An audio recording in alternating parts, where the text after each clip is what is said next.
Yeah, you know, there's a lot of things there. I think there's a difference in off camera and on camera. The lengths that Jose would go to get a certain shot with the underwater thing, sometimes when you were filming with him, was even almost uncomfortable.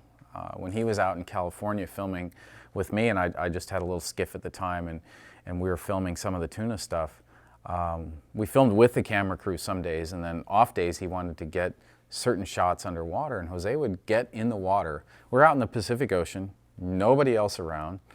It's kind of gray and overcast, the water's cold. He gets in his wetsuit with a weight belt on to take him down, and he goes under, and he's like, before he goes in, he says, I want you to drive over the top of me with this lure spread in the water, because I want to film it, and you have to go slow enough that I can catch it on film, but fast enough that the lures are working. Okay, like I've done this before. And so it's just me and him, and so here I drop him off in the middle of the Pacific Ocean, and under he goes, and I drive over the top of him.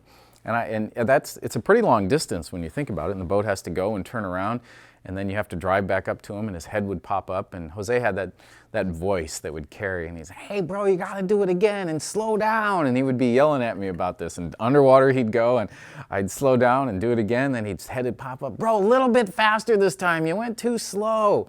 And this went like hours and hours, you know, of him trying to get that one shot of the lure in the water, and you know, that's something that people didn't see, you know, on the show a lot. They saw a lot of him chasing the fish down in the coral in Australia or the tarpon in Key West, and those were pretty famous. But how hard he worked to get some of those shots underwater was really amazing.